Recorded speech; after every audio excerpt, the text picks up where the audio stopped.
अस्सलाम वालेकुम स्टूडेंट, आज आपका lecture number 3 conditional flow in the flow chart page number 10। आपके पास कंडीशनल क्या होता है, कंडीशन क्या होता है जब हमें ये डिसाइड करना हो कि आपकी कोई value less than greater than या हमें कोई कंडीशन दी जाए कि ये इसके इक्वल होनी चाहिए, तो हम कहते हैं ये हमारे पास कंडीशन है। तो या इसका आंसर दो वे से आता है, दो फ्लो लाइंस आगे होती हैं। यहाँ पे हम डिसीजन सिंबल यूज़ करते हैं।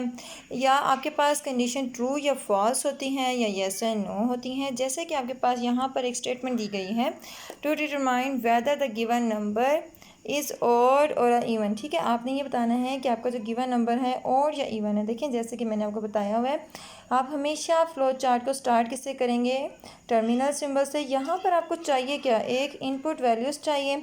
यहाँ पर हमने कहा इनपुट नंबर n, यहाँ पर हम कह रहे हैं प्रोसेस करवा रहे हैं। ठीक है, हमें पता है कि इवन नंबर कौन से नंबर होते हैं, जो कि डिवाइडेड बाय 2 होते हैं। ये लिखा हुआ है remainder equal to number modulus 2। ठीक है, अब ज़रा हम इधर आते हैं। मॉडुलस मीन होता है कि आपने उसको क्या करना है, देखिए जैसे कि मैं आपको पास कहती हूँ कि आपके पास n क्या है 15, आपने रिमाइंडर निकालना है 15 mod divided by 2। Mod mean इसे हम डिवाइड कर दिया, 2 डिवाइडेड बाई 15। यहाँ पर रिमाइंडर क्या बच गया 1। इसका मतलब है कि ये डिवाइडेड बाय 15 जो है डिवाइडेड बाय 1 नहीं हुआ, तो इसका मतलब है कि ये एक और नंबर है। इसी तरह एक और है n इज़ इक्वल टू 16। हम करते हैं कि अगर आपका 16 2 से डिवाइड होता है तो आंसर क्या आ जाता है 0। ठीक है, अब आपको पता चल गया 16 आपने मोड कैसे निकालना है। इस दोबारा हम अपने एग्जाम्पल इसकी तरफ आते हैं। अब आपने क्या किया, यहाँ से आपने देखना है अगर तो आंसर 0 आ जाता है, डिसीजन सिंबल लगाएंगे। आपके पास अगर आंसर 0 आ जाता है तो इसका मतलब कंडीशन आपकी क्या होगी, ट्रू। आपने यस कर देना है और क्या प्रिंट हो जाएगा, n इज़ इवन। ठीक है, और आपका ये यहाँ से ये स्टॉप हो जाएगा। अगर तो आपका आंसर 0 नहीं आता तो आप कहेंगे ये आपके के पास क्या है, एक और नंबर है। ठीक है, आपके पास और नंबर देखें इसका फ्लो कैसे है, ऊपर से ऐसे ही आ रहा है। डिसीजन के बाद आपके पास दो आपके पास फ्लो लाइंस चली जाती हैं एंड हमारा इस तरह हो जाता है। ठीक है, नेक्स्ट पेज की तरफ मूव आउट करते हैं स्टूडेंट्स।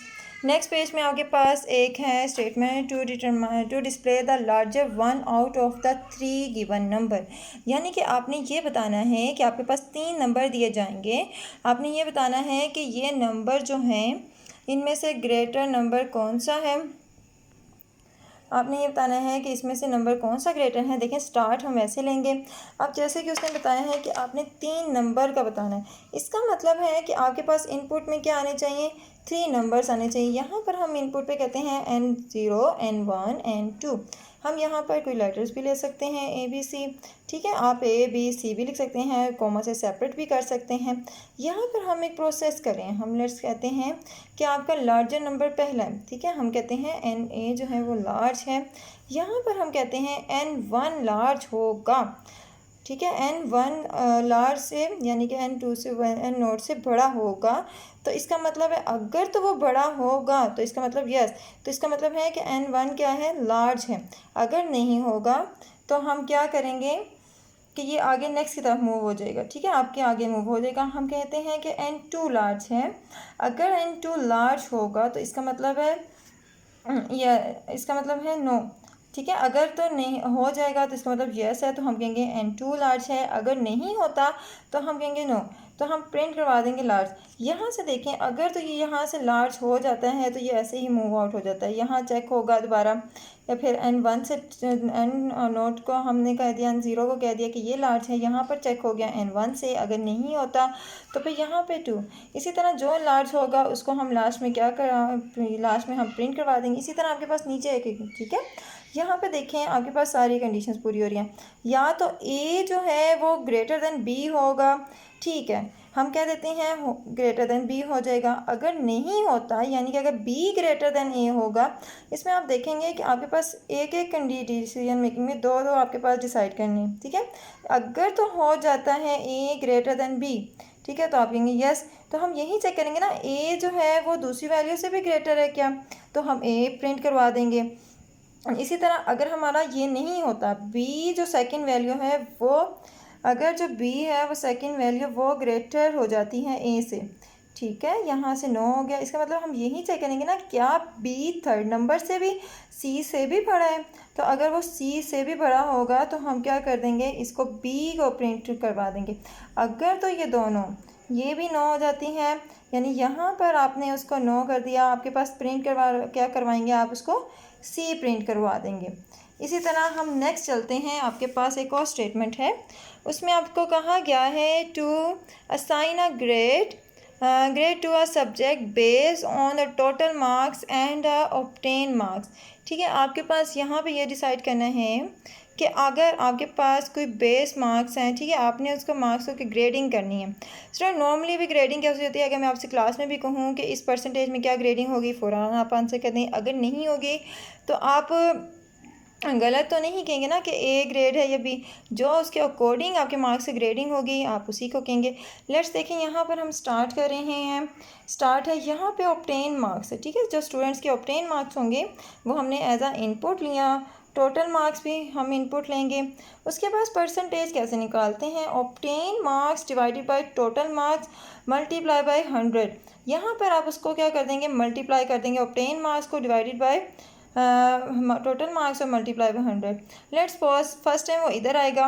अगर तो मार्क्स जो है परसेंटेज 80 से ग्रेटर हो, ठीक है, तो हम कहेंगे आपका ग्रेड क्या आ जाएगा, बचेगा यस। अगर तो ये सही है कंडीशन, परसेंट ये ज़्यादा होगी 80 से, तो हम कहेंगे उसकी ग्रेड कितना है ए प्लस। इसी तरह अगर वो इधर नहीं होगा तो हम कहेंगे 70 वो चेक करेगा, ठीक, नेक्स्ट पे चला जाएगा। अगर परसेंटेज 70 से ग्रेटर है तो हम कहेंगे ए, अगर नहीं तो इस तरह हम डाउन स्टेप बाय स्टेप नीचे आते जाएंगे। अगर तो उसकी परसेंटेज 60 में लाइक यानी कि ये ट्रू हो जाए तो हम कहेंगे उसका ग्रेड क्या है, बी है। अगर यहाँ पे कंडीशन फॉल्स हो जाती है तो हम नीचे जाएंगे। परसेंटेज क्या ग्रेटर दैन 50 है तो हम उसे ग्रेड सी कह देंगे। अगर उसकी यहाँ भी कंडीशन सही नहीं है फिर हम नीचे फिर चेक करेंगे, परसेंटेज जो है वो 40 से ग्रेटर है तो इसको हम ग्रेड डी दे देंगे। इसी तरह हम लास्ट में जाएंगे, परसेंटेज अगर तो उसकी 33 आती है तो ठीक है, यहाँ से हम कहेंगे ग्रेड क्या है उसका ई। अगर उसकी परसेंटेज 33 भी नहीं आती तो इसका मतलब क्या है, कंडीशन जो आपकी है वो फॉल्स होगी। ग्रेड हम क्या देंगे उसको, एफ़ दे देंगे। इसी तरह अकॉर्डिंग ये देखें, यहाँ से ग्रेड ए आया तो हमने यहाँ से ग्रेड ए के ही अकॉर्डिंग उस ग्रेड को प्रिंट करवा देंगे। लेट्स सपोज एक किसी परसेंट बच्चे के मार्क्स हैं 85, यहाँ पे परसेंटेज उसकी क्या होगी, ग्रेटर देन क्या होगी 80, तो यहाँ से वो सीधा नीचे आ जाएगा और लास्ट स्टेप में क्या प्रिंट करवा देगा, ग्रेड ए प्लस। इसी तरह जिस ग्रेड पे वो आता जाएगा ये स्टेप बाय स्टेप उसको बताते जाएगा कि कौन सा ग्रेड उस अकॉर्डिंग टू मार्क्स प्रिंट करवाना है। स्टूडेंट जैसे कि आपके पास पेज नंबर 13 में एक और स्टेटमेंट दी गई है, स्टेटमेंट नंबर 10 है। उसमें आपने क्या करना है कि आपने ये बताना है कि अगर हम डे 1 प्रिंट करवाएं तो मंडे आ जाए, ठीक है, डे 2 प्रिंट करवाएं तो ट्यूसडे आ जाए, डे 3 प्रिंट करवाएं तो वेडनेसडे आ जाए। जिस तरह हमने लास्ट वाला परसेंटेज वाला का किया है ये तकरीबन वैसा ही है। इसी तरह अगर वो 9 होता है, जैसे कि अगर हम डे 5 लेट्स सपोज मैं कहती हूँ स्टार्ट, हमने यहाँ पर इनपुट दे दिया है डे 5, तो ये सीधा यहाँ पे 2 में भी नहीं आएगा, 3 में भी नहीं, डे 4 में 5 पे आ जाएगा। और अगर ये 5 पे यस है तो हम क्या प्रिंट करवा दें, फ्राइडे। ठीक है, आपके पास इसी तरह नेक्स्ट ये वाली बाकी आप खुद देख लिएगा। आगे हम आते हैं पेज नंबर 14 पे। 14 पे आपके पास एक दिया गया है repeating step in a flow chart. Repeating steps होता क्या है, ठीक है, जब हम एक जो कंडीशन होती है हम उसको दोबारा चलाते रहते हैं, हम प्रीवियस स्टेप में दोबारा मूव होते रहते हैं, ठीक है, वही स्टेप रिपीट करते हैं तो हम कहते हैं कि ये आपके पास क्या है, repeating step in a flow chart. जैसे कि हमने कोई इंक्रीज़ करनी हो या वैल्यूज़ को लेना हो तो हम उसके लिए यूज़ करते हैं repeating step in a flow chart. आपके पास यहाँ पर एक दी हुई है स्टेटमेंट 11, यहाँ पे उसने कहा है to input a 5 value 1 by 1 and determine if the given number is even और ऑड। इवन और ऑड मैंने आपको बताया है कि किस तरह पता चलता है, वो मॉडुलस लेके हमें पता चलता है कि हमने कैसे लेना है। सबसे पहले हम ये देखते हैं कि यहाँ पर आपने क्या लिया हुआ है, स्टार्ट सिंबल लिया है काउंट, ठीक है, हमने काउंट क्या लिया है 0। हमें काउंट के लिए 0 लेंगे क्योंकि उसने हमें कहा है 5 वैल्यूज़ लेनी है। फर्स्ट टाइम हम क्या लेंगे 0, काउंट 0 है तो आपने इनपुट नंबर, यहाँ पर नंबर ऐड होगा, ठीक है, आपने जो नंबर दिया जाएगा यहाँ पे इंक्रीज़ बाय 1, 0 के अंदर 1 ऐड करेंगे तो ये 1 आएगा, 1 का हम मोड लेंगे तो रिमाइंडर आपके पास नहीं आएगा, तो ये इक्वल टू नॉट रिमाइंडर 0 है, तो हम कहेंगे आपके पास क्या आ गया 1। ये दोबारा मूव आएगा तो आपके पास अब आपके पास क्या आएगा वैल्यू, उसके बाद 2 आ जाएगी। ठीक है, आप 2 को चेक करेंगे, आपका 0 आ जाएगा, इसका मतलब ये इवन है, तो आप इवन के बाद उसको काउंट कर लेंगे, ये 2 आ जाएगी। इसी तरह आपके पास दोबारा ये काउंट इसी तरह सेम होती जाएगी। ठीक है, आपने 1 बाय 1 स्टेप करते रहना है। जब ये आपकी वैल्यूज़ 5 कंप्लीट्स हो जाएंगी, फर्स्ट 5 नंबर्स हो जाएंगे, तो आपका फ्लो चार्ट क्या हो जाएगा, एंड हो जाएगा। ठीक है स्टूडेंट्स, आई होप आप सब इसको पढ़ेंगे अच्छी तरह, इन फ्लो चार्ट्स को ड्रा करें बार बार और समझें। अगर कोई क्वेश्चंस हैं तो मुझसे पूछें। ठीक है।